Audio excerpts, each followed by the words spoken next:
As much as probably you're not a neuropsychologist, but the kind of information that we publish would actually be beneficial for you. And for our early career scientists, we have INS student Google groups. Our INS students are different things that you can do if you're a trainee. I'm one of the trainees, and actually, as part of this work, I'm funded to bring this workshop to you. So we have several members of several levels of membership. So concentrate on the low and the middle income countries, like Kenya, because like our rates are pretty low. Like on an annual basis, if you're a professional member, it's around 36 USD. In training member like I only pay 11 USD. This is per year. This is for actually 2024, so it's pretty cheap to join us. And then we have emeritus membership, which is like around 18 USD. So, and as part of this sponsorship, these are our current sponsored INS sponsored delegates for this particular conference.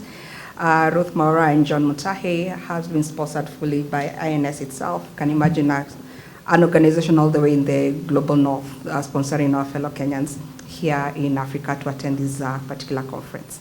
Let me start with the paradigm shifts that are happening in Africa. And it's important to know, like in Africa, we can have as many as 42 different languages here in Kenya, and as many as 300 languages, like in Nigeria. So as the global north, the global north thinks about probably English and Caribbean languages, for us, we are thinking about multiple languages. So it's important to think, what exactly does it mean when it comes to neuropsychological assessment? Because when it comes, first of all, we are having a lot of interculturalism, that is acculturation, which refers to the process of adapting to a new culture, and culture influences in cognition through cultural adaptation. So we have you coming from your original culture, you have a way of thinking, a way of communicating, a way of problem solving, but with the intermarriages and intercultural integration, especially if you have like 300 languages in a country, then you have to balance it out. It's quite a delicate balance because you want to be part of a community. So we are having acculturation. So as we measure cognitive aspects, it's important to think about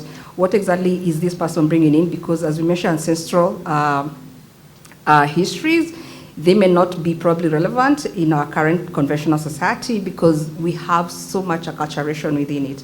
So another thing to think about is about the languages. So with languages, as people learn so many languages, we are having a lot of bilingualism. And bilingualism as people learn many languages, we have language switching and control such that it improves cognitive flexibility and executive function. And as these parts of the brain develop, then we have tasks that are probably tasks that can actually improve because of bilingualism. So attention, problem solving, and memory tends to improve through that time. So you may actually find probably in our situation in Africa, having people who are performing very well in this task, just because they have accommodated a lot of languages within their setting. So you may actually find them performing better. Again, as we think about this, it's important to think that if actually I'm doing a tool within an African society, if they score probably low on attention, yet they are bilingual, probably it's good to look at the tool itself. Probably there's a problem with the tool itself, and I'm going to take you how to look at the tools. So when individuals are proficient in multiple languages, their cognitive abilities are often enhanced due to their cognitive flexibility, executive functionings that are required to learn all these languages. So the other thing, another paradigm shift is regarding digital technologies. So on my slide, you can see this is MDAT. This is the Malawian Development Assessment Tool, where we use in African setting things like a cup, a rope. But as we become more digital, we are like now we have already adapted like an iPad-based tool like this one. So I want to discuss about the facilitators, especially in an Africa setting, for why we are going towards digital technologies. So the first thing is smartphone penetration. My previous presenter talked about 54% penetration. In Kenya, we have 61% penetration of smartphones. That means that we can use apps to collect data. Also, it's always good to think about as we have higher penetration of smartphones. It's not like everyone has a smartphone, so it's always good as you look at funding, as you integrate smartphones, think of including funding for people who would like to buy phones. And then another thing to think as platform is about the operating system. Like problems we have had is we have a participant in a smartphone, but probably it's Android 7 and below, which is not compatible with a phone. So those are some of the nuances that probably you'd like to think about as you bring in digital tools within our African setting. The other thing, there's a lot of education on use of computers. In Kenya, for example, we are having 4-year-olds join schools and start using tablets. So with time, we are having a population that is growing very aware of computer softwares. And also there is increased internet connections. Like I think like in Kenya, we have boosters for signaling internet like all over the country. So there's increased internet connections which can help with assessment, sending the results or scores to the assessor, and that interaction between a patient and a caregiver. Another facilitator is increased familiarity with the use of technology. We have our grandparents who are able to use phones. We have our youngest children, before they join schools, they are able to use phones. So with all these facilitators, we are having digital technologies that are being integrated. And as you can see in my slide, we are also having it within, this is a remote area in Kisumu where we are using an iPad, a neurocognitive iPad-based test to actually test for neurocognitive impairments among these children.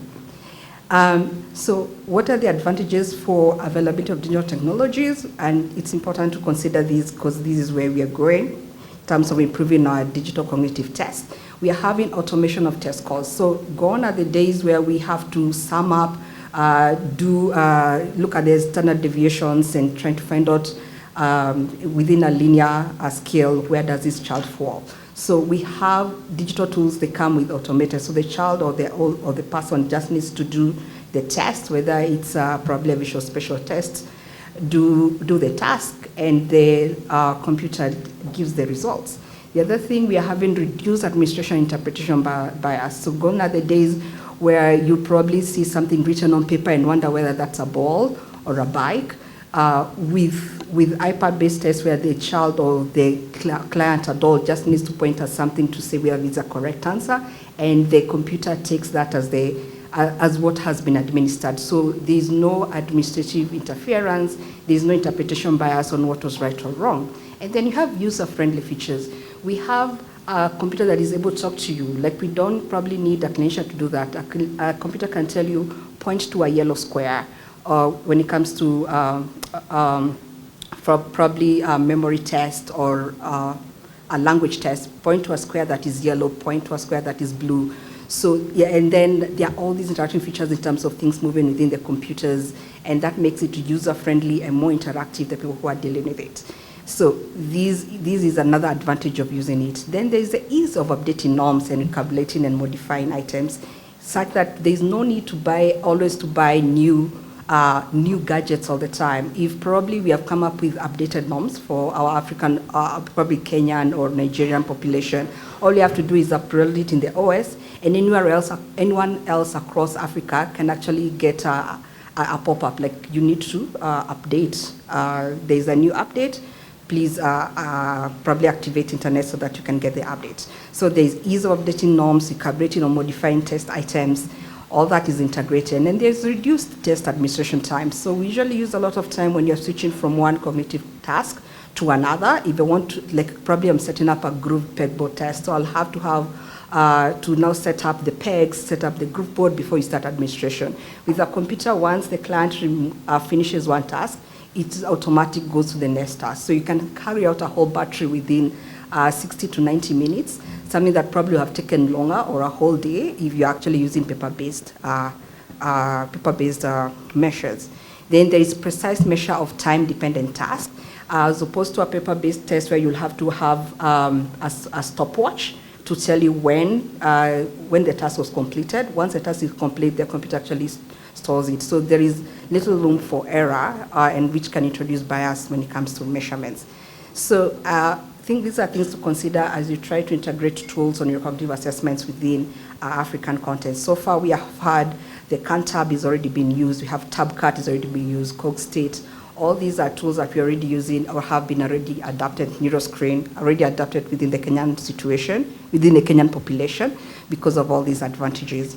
Another nuance, another paradigm shift that I would like to talk about is concerning harmonization of neurocognitive tests across clinical groups and cultures. And I want to discuss about how do we harmonize and contextualize, and I would like to spend more time in these. So what happens is, like, in efforts to compare which country or cultural group is more intelligent probably, or has better visual, spatial, or executive skills, how can we be sure that the cognitive assessment tool has the same structure for country A compared to country B? For example, how do we know probably this lady is from Nigeria, this other one is from Kenya, and yet they are using the same tool, and we are actually comparing maybe their visual spatial skills to find out what is this person seeing within their visual, whatever you have put in front of them, and is it the same as this other girl can see from a different country? How are we sure that whatever we are comparing, whether they interpret whatever they are seeing the same way? If, for example, we have had experiences where someone from China who are taught very well when it comes to visual spatial, like if you see a dot on a white paper, they'll actually explain that's a dot, that's a white paper. Probably someone else from another setting will just say, oh, that's just a dot. Does it mean someone from another setting is probably not having very good visual spatial skills? Is probably we need to look more about the tool itself. So as we try to bring in harmonization and of data across different cultures, there's a way we can do these instead of saying like, oh, they are not comparable, there's no way we can compare. So there's a way we can do this. So what we are doing is called measurement invariance. So measurement invariance is a way of looking at functional equivalence of tools. So it's an analytical method for validating cross-cultural comparisons of, in our case, neurocognitive functioning. So with neurocognitive tests that lack functional equivalence, that is, they are non-invariant across certain groups, they may need to be recalibrated or redeveloped instead of actually discounting the results. Instead of saying, no, they're not, when you ask, how did you see the test, someone else says something different compared to the another. So we can recalibrate the test using an analytical method called measurement invariance. And don't worry, it's a very new term, but I'm going to take you through it, and you can ask me questions right after. How can we evaluate? So what we do with measurement invariance is that we look at each step of the item within the tool. We look at the item itself, we look at the construct itself, and we try to check what are the differences. So for example, when it comes to measurement invariance, so we look at first configure invariance, which means you look at the model itself. When we say that these questions are fit for verbal memory, these questions are fit for flexibility, does that construct fit to executive functioning? So does it fit that model? We look at something called metric invariance, where we look now at the scores themselves, look at scalar invariance when you look at the construct itself, and also strict invariance when you look at the residuals, that is the errors. Is there any differences between the groups when it comes to the tool itself? Because you have to be very sure that you're not comparing different meaning in cultures and saying that, no, this culture is probably more intelligent than the other one, yet you don't know whether the tool functions the same way as the other one. So when it comes to measurement invariance, we are doing several stages of checking for each parameter within the tool. Like I said, you look at the item, you look at the construct, you look at the different constructs and the indicator to check whether they're actually functioning the same way between different groups. And you mean different groups that can be Kenya and Nigeria, different groups can mean male and female, different groups can mean HIV positive and HIV negative. So you're trying to compare whether the tool functions the same way. So with metric invariance, what we do is like we constrain, first of all, the factor loading. That means that we have the factor loadings are the same within the two groups and see whether the tool will function the same. If actually the tool functions the same within the two groups, that means they're invariant, then that means that we can compare factor loadings. These are the correlations that we usually look at. So if it's actually not invariant, then we check for the item meaning. We go back to the people and ask them, like, how did you interpret this item? Is it a bit different? You also look at scalar invariance, where you now look at, you constrain the item intercepts and the factor loadings. That is the indicator and the factor loadings. Once you constrain, you actually check and see, is the tool or the result of the tool functioning the same way between the different groups? So, and then you look at the strict, you look at strict invariance, where you look at whether now, if we constrain the item intercepts, we consider the factor loadings and the residuals, are they actually functioning the same way? So these are the things that you check one item as the other ones. So I'm going to take you through an actual example. Feel free to take pictures or feel free to ask me questions on how you can go around checking each item within the tool to check whether it actually functions the same way before you can compare between groups. Remember that when you're doing metric invariance, you check whether if there is no invariance, check for the item meaning. When you're looking at scalar invariance, look whether the two groups interpret the item differently. And also when you look at strict invariance, you look at the residual errors, whether the variability that has been introduced can be explained by the cultures or the group itself. So this is probably now, So this is a model that I have fitted. When you fit a model, in SPSS, there is an add-on called AMOS that you can use to actually fit this model. This is actually a model that you draw within the SPSS software. So you draw the AMOS model. So like for us, this is an executive functioning model. So it has flexibility, reasoning, fluency, and memory. And each construct has the indicators, like we have alternate visual motor, number of errors, where probably it's the same as trail A to trail B tests. When you tell the person, press 1 and then press a letter, maybe B, then press another number, then press a letter. So you have all these indicators that are fitted within the model as they are. So these are the indicators, these are the residuals that will, for strict invariance, these are the indicators that will constrain for scalar invariance, and then, the intercepts for scalar invariance, and then the factor loadings for metric invariance. So you use you can use actually Laverne also in our package, and what you're going to check, and please follow me, what you're going to check is the non-significant. When you compare every model to metric invariance, check for non-significant chi-square, and also you check for reducing CFI, that is comparative fit index. And if there is actually a non-significant chi-square, that means that the model is good, and also the CFI should be reducing. So the first one we said is configuring invariance. So in this particular model, once we fit this model and we ran the model, we actually found very good, the model was really good. As you can see, the comparative fit index was 9.41. This means that it was well fitting. And the factor loadings, that means these factor loadings were all significant, which means that in both groups, the tool was functioning the same overall without any constraints. Now we want to check item by item, construct by construct, and indicator by indicator to see whether they function the same way between the groups. So the next thing we said is metric invariance. So the metric invariance model was actually really good. The CFI was good, TLI was good. Now we compare the metric invariance to configure invariance to see how it functions. And as you can see, so this is a chi-square difference. So the triangle means chi-square difference. It was non-significant, which means it was good, and the CFI was actually reducing. It was 0.001. So as opposed to normal correlations where you look at the p-value, which is positive, when it comes to that kind of examination, we look at whether there is a difference. We look at whether there is whether the chi-square is non-significant, which should be above 0.001. Yeah, so that means that for configuring invariance, for metric invariance, that the data actually fitted the model very well. So we can actually do associations within the latent constructs, these constructs. Then the next one is scalar invariance. So the model for this one wasn't that good. The CFI was 901, TLI was 8.860. It's not excellent. And also when we looked at the chi-square difference, you see it's actually less than 0.001, which means it was a poor fitting model. And the CFI had actually, the chi-square, comparative fit index differences had actually gone higher. So that means this was a poor model. So like I said earlier, you go check by check, and when you see a poor model, you stop there. That means that you really can't even check on the residuals. So with the scalar invariance, it showed this was a poor model, so we can actually not compare these subtests between the groups. So what I decided to do is actually do a partial scalar. So like I told you, we don't discard the scores. We now go and check. So a partial scalar invariance where we go now indicator by indicator, trying to find out which one is actually invariant between the groups.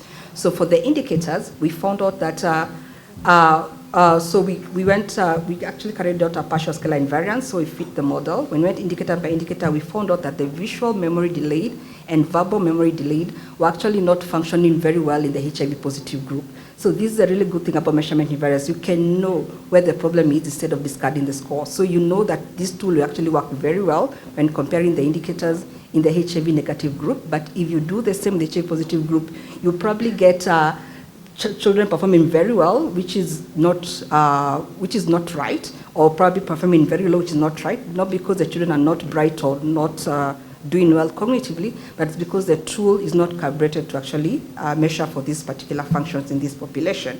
So that is how you do a measurement invariance. So those are some of the things that we are doing here in our country, and I hope. And the most important thing to know that as you're doing measurement invariance, please always do the validity first. So we can't just, for now, if you already have the data, you can do measurement invariance, but if you don't have the data and you introduce a new tool to a new population, always do validity test, adapt it first, make sure it works, it has good reliability indicators, good validity indicators before we actually do the measurement invariance for cross-cultural comparisons. So I want to give a bit of my story.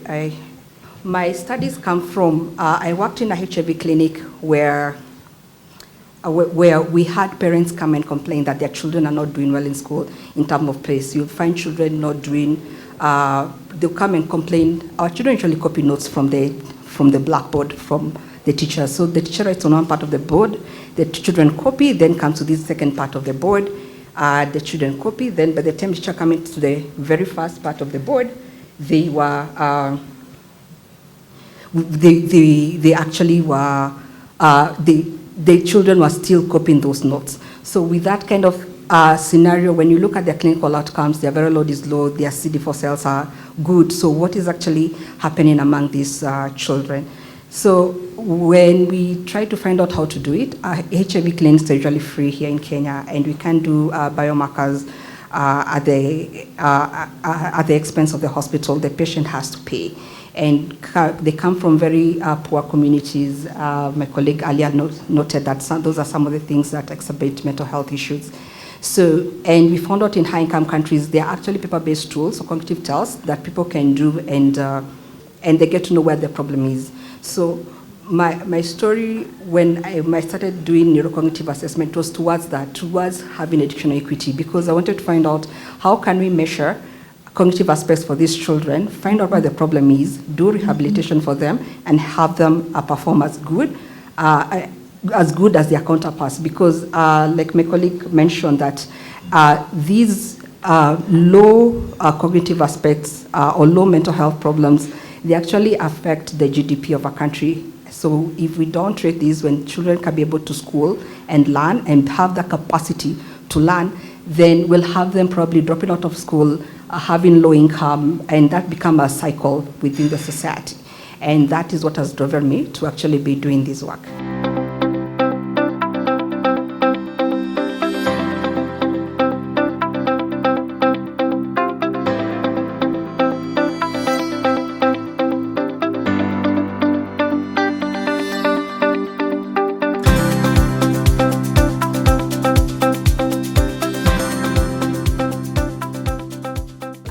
That you led the highly successful ADNI effort that resulted in about 300% increase in the monthly rate of enrollment for Blacks and Hispanics in the ADNI study. Can you speak a bit more? What were your unique strategies? Because like for now, there's a study we are pursuing 5,000 participants, and we are probably experiencing like around 34% attrition rate. So please speak to your winning strategies for your study. So my name is Professor Ozioma Okonkwo. I'm a professor of medicine at the University of Wisconsin in Madison, USA. As Rachel mentioned, I co-led so the Alzheimer's Disease Neuroimaging Initiative, ADNI for short, is the NIH's largest biomarker study for Alzheimer's that is geared towards conducting studies that validate the markers for Alzheimer's in the US and Canada. Now, that study has spawned sister studies in Japan, in Korea, There's none yet in Africa, but someday maybe, but it's just spawned other sister studies across the globe. So in the funny story but true, right before, so this was June 2020, so just after the pandemic started, I was sitting in my office and I got a call from somebody who introduced himself as Mike Weiner. And he said, like in rapid fire, which if any of you knows a Mike Weiner, that is Mike Weiner style. Hi, I'm the PI of ADNI. We have a problem in ADNI, and I was told that you are the person to help us solve it. I'm like, wait, who, what, where, who are you? But anyway, he then backed up and just kind of walked me through what was going on. So ADNI has obviously been very successful. All of the clinical trials and all of the drugs, the monoclonal and antibodies for Alzheimer's that's been developed have all been based off of ADNI and data.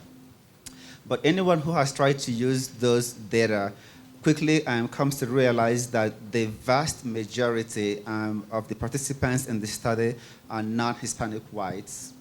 And so all of the findings, obviously, are going to not generalize to individuals who are not non-Hispanic whites. And Mike Weiner and the leadership team for ADNI had decided that that was untenable, and they wanted to fix it. And they chose a very, malleable time to do that in the pandemic? No. However, when he put this problem to me and said that it's a problem that needs to be solved and solved now, and I've been told that you are the person to help us, I said sure, which in hindsight was harebrained, but at the time it sounded like the right response to give. But to cut a long story short, I brought on a co-lead for what was then called the Diversity Task Force in ADNI 3 to help me with this study. Professor Monica Rivera-Maines at Mount Sinai Medical School in New York. So together we began to hire a team of scholars and staff and community members to really help us push this work forward. And as Rachel mentioned, we saw a 300% increase in the monthly rate of enrollment of Blacks and Hispanics into the ADNI study. And this initiative was so successful that when ADNI went in for its 5-year renewal, the Diversity Task Force was then rebranded as the Engagement Core. So it became a standalone core in the study as a result of the success that we had. So the question that Rachel asked was, what are some of the strategies that led to this success? And some of the things I'm going to mention are things that you've heard from other speakers who spoke this morning, including Professor William Antori. And one of them is resources. So community-engaged research is expensive. It is not the typical kind of research that is done where you put up a flyer and put your phone number there and everyone calls you. Going out to be present in the community is expensive, is resource intensive. And so this was something that we made clear to the leadership of ADNI that there's going to be a need to commit substantial funds to do this, and they did. And the results speak for themselves. So resources is one. Leadership is the second. So it's I wouldn't say impossible, but it's very difficult to engage a community when all the folks who are trying to do that engagement look nothing like the community that they are trying to engage. It's not impossible, but it's just difficult. But it's not sufficient for the leaders of the initiative to look like the community. They also have to have the expertise and the skill set. Because nothing gives an initiative a bad rep as saying, oh, we tried and it failed. But that's because you simply put token individuals there. Tokenism doesn't work. It just does not work. So you need leaders who represent the communities, but they also have to have the training, the expertise, and the skill set to do the work. And then one of the things that we did, 'cause again, this was during the pandemic, we deployed a lot of social media. We used Facebook ads, Google ads, Instagram, and so forth. But again, we deemed this to be adjunct, not replacement for boots on the ground work. So we had liaisons who would go out in the community, but we also supported them by having a very robust social media campaign. So it was like a 1-2 punch in some ways. Then we also made sure that we had partnerships with key stakeholders, both academic and community. So the ADNI study takes place in about 60 sites across the US and Canada. We realized that it would not be nimble to try to work with all 60 sites. So we picked 13 sites that had either shown prior success engaging communities of color, or these ADNI sites were located in places that had a huge, diverse community, but for some reason they have not been able to penetrate these communities. So our role then is to enable to understand what has been the barriers to them being able to engage these communities, and then provide them resources to make the engagement. And then we also formed a community science partnership board. Now, this was also something I learned along the way, that most Alzheimer's type studies in the US have what they call community advisory boards, where the members of the community come and they give you advice on how they think you should do the studies, and then they leave, and then you take or you leave the advice. No. This is different. This is a partnership where the board is composed of professors and scientists, and also lay people who are in the community. And we sit down and we debate things as simple as what font size should this advert be, because for them those things are important. And it was not we were not at liberty as scientists to say, oh, we know better. No, everyone had an equal vote. So this was truly a partnership between the academia and the community working together. And I think probably the last thing I would mention is that it was very important to be flexible. Again, these things were happening in the context of the pandemic, but even outside of the context of the pandemic, one of the key reasons for a low enrollment of minoritized folks into Alzheimer's study is, for instance, unwillingness to undergo a spinal tap. That's a lumbar puncture. Well, we had to decide, how critical was that to the ultimate goal of the ADNI study? And the answer was, really, it wasn't.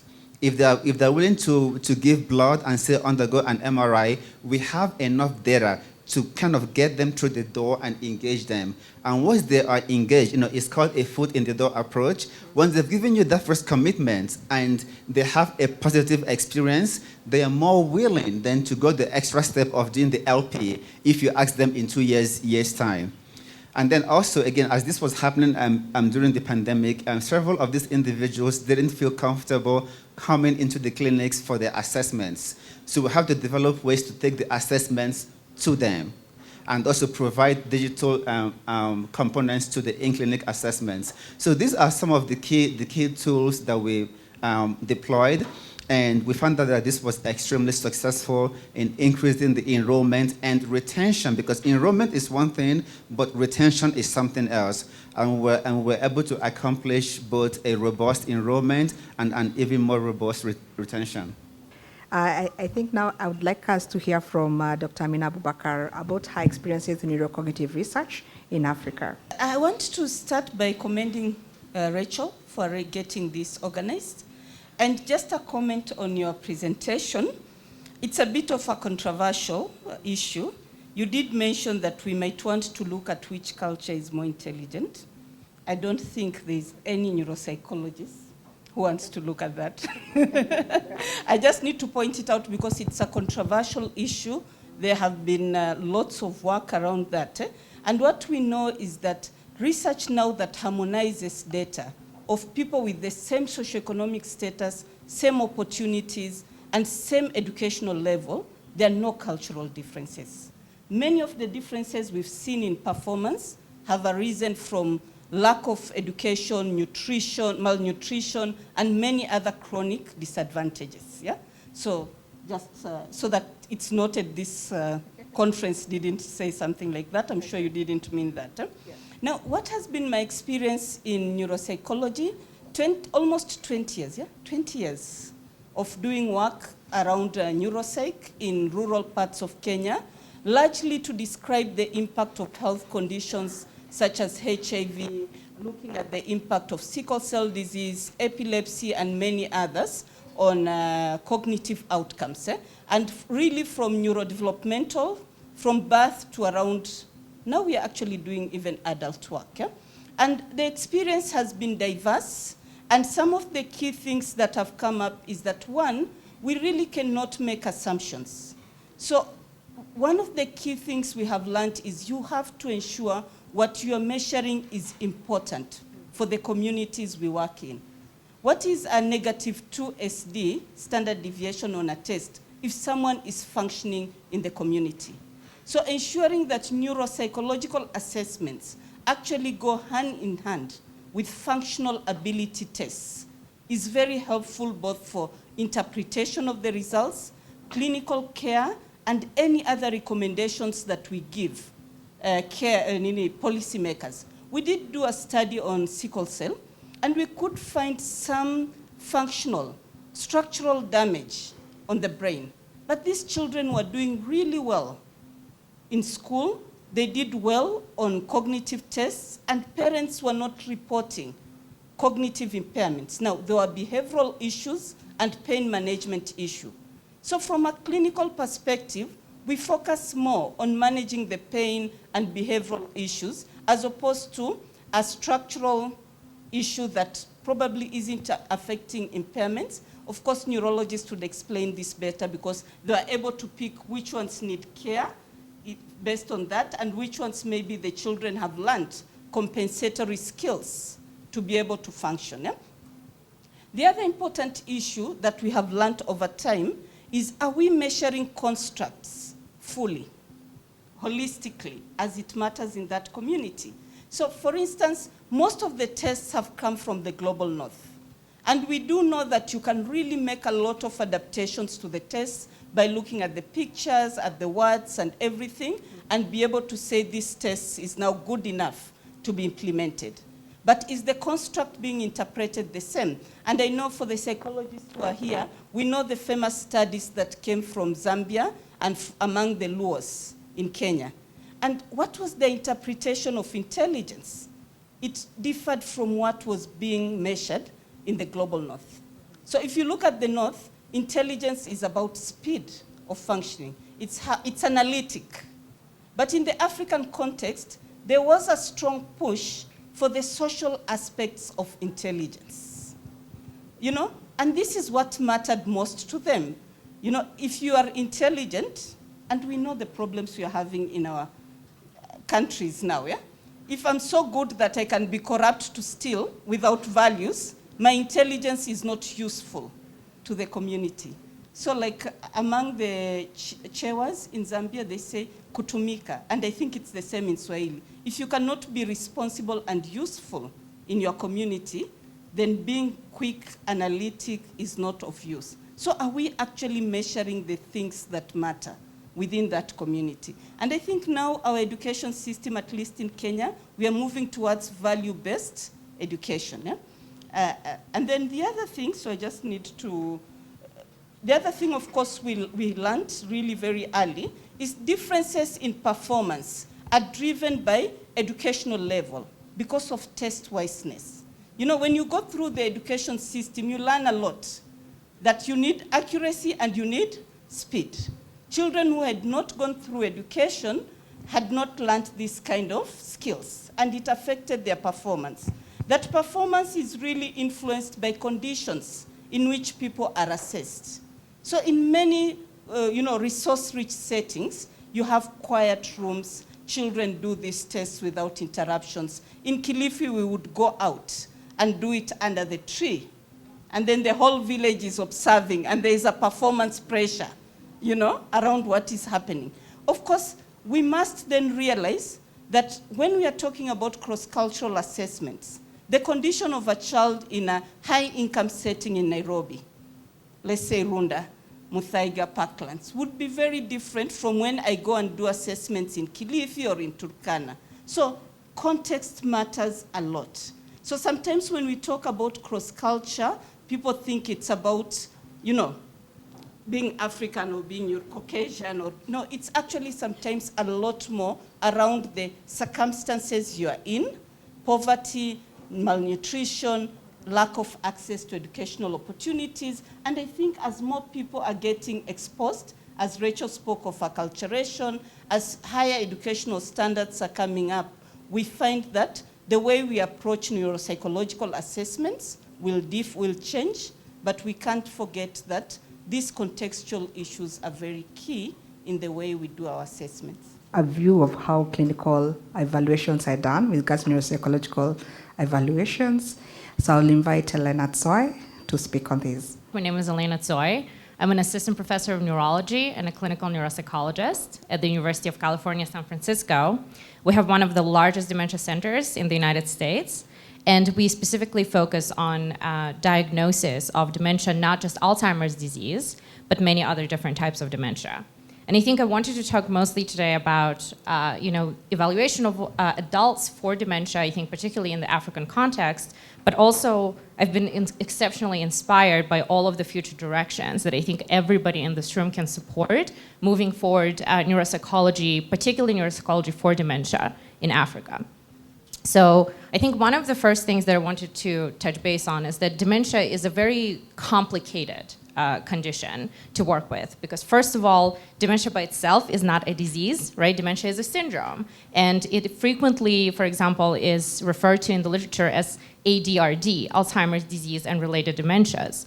Most of us know what Alzheimer's disease is, but what is that related dementias, right? And it's a lot of different types of proteinopathies or abnormal accumulation of proteins in the brain, like frontotemporal lobar degeneration diseases, alpha-synucleopathy-based diseases. So there are many different causes of neurodegenerative changes in the brains, right? And because we have so many different causes, we also see many different syndromes. Not all dementias present with memory problems. You might see a patient with frontotemporal dementia whose first symptom is change in their social and behavioral skills, right?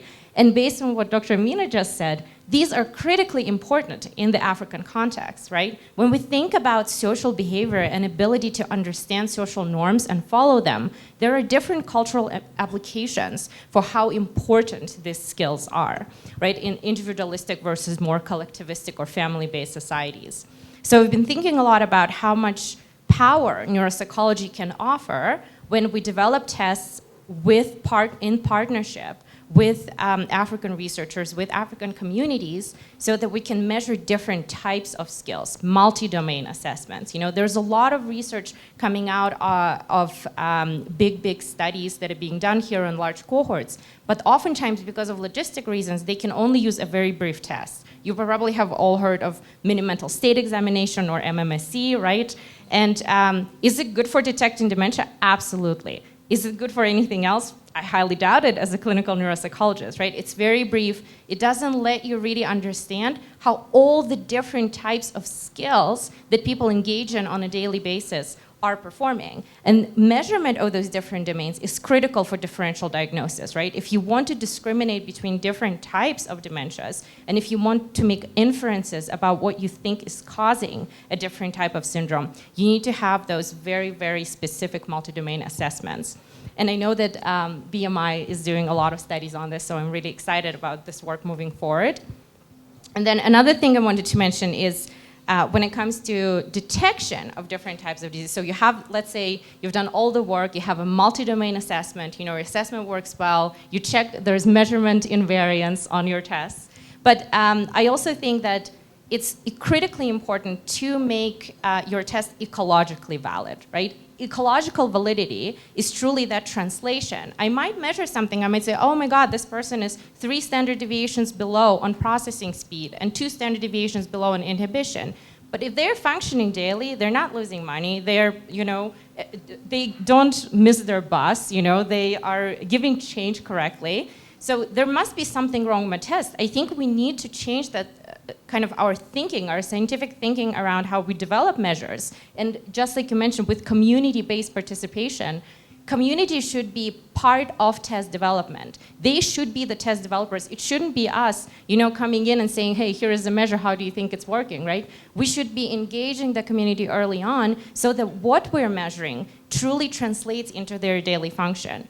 And the main reason for that is, I think, as we're entering this new era of potential disease monitoring treatments, right, that eventually I imagine will be available, although they're not as available in the United States because they're incredibly expensive. But there is, I think, hope, right, for in the field of Alzheimer's disease. I've been working in it for almost 10 years now, and oftentimes we were just extremely nihilistic. There's no treatment, right? Why are we doing this? But now that we do have hopefully new developments in therapeutics, it will be extremely important for us to monitor changes, right, over time. It's not going to be just one time, I saw this participant or patient, I diagnosed you, goodbye. No, it's going to be, I'm going to see you in a year, I'm going to see you in 5 years. And in order to do that, we need tools that are A, objective, B, valid, including ecological validity, but also are reflecting actual biological changes, right? So the more development we do with the tests that actually reflect amyloid levels, tau levels, neurodegenerative changes, those would be the tests that are used in the future. And I think in order for us to implement these tests, again, I will echo everybody here today because I was just taking pictures and I was so excited because I do development of digital cognitive tools. And I think the main power of digital cognitive tools is exactly that we are able to make the tools that work rather than don't work in busy clinical settings, right? Because if you've done implementation studies, you would know that you might have the best tool in the world with highest sensitivity and specificity, but if it's too difficult to administer, if clinicians don't like it, if nurses don't like it, if medical assistants don't like it, it will never happen. It will just not work. So I think thinking ahead about all of these challenges and about truly creating tools that can be easily implemented, have an easy pickup on the ground, and also measure cognitive skills reliably and accurately, I think is the key.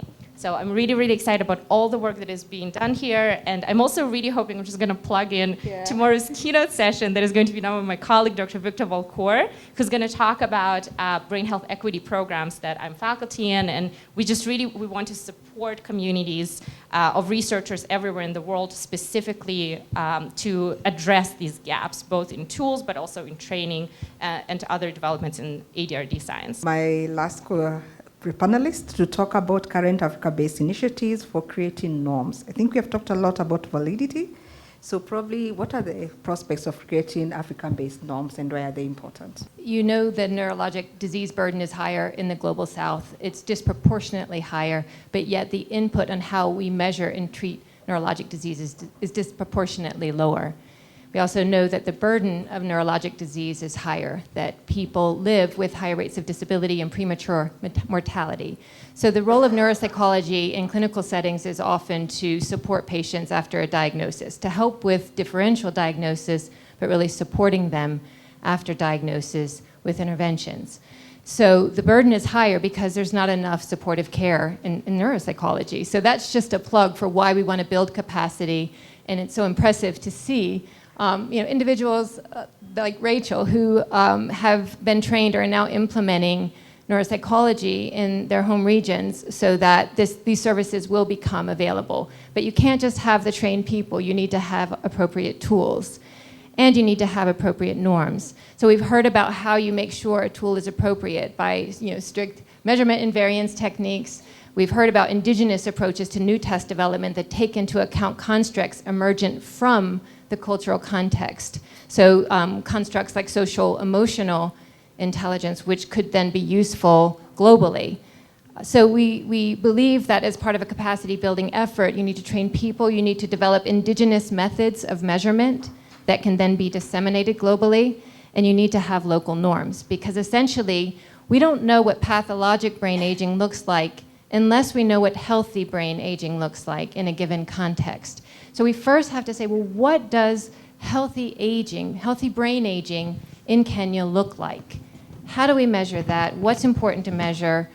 And then from that, we can use it as a standard from which to detect and differentially diagnose pathologic aging. So a big part of our projects, in addition to training incredible scholars and building new tools, encouraging new tool development, is norming tools. So we are across 4 or 5 different funded studies now developing one of the largest normative reference groups that I know of in East Africa. So there will be over 400, 500 healthy controls, starting with Nairobi sub-counties, where we do assessments of multiple cognitive domains.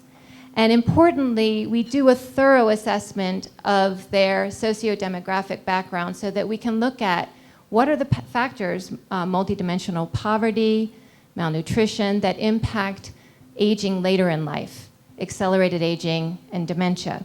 So by establishing healthy brain standards, we can then be able to more accurately detect and diagnose pathologic aging in the clinic and in our studies. So those are the, I won't go into detail about the different initiatives, but please do approach me if you have questions, and I'd be happy to tell you about our different studies.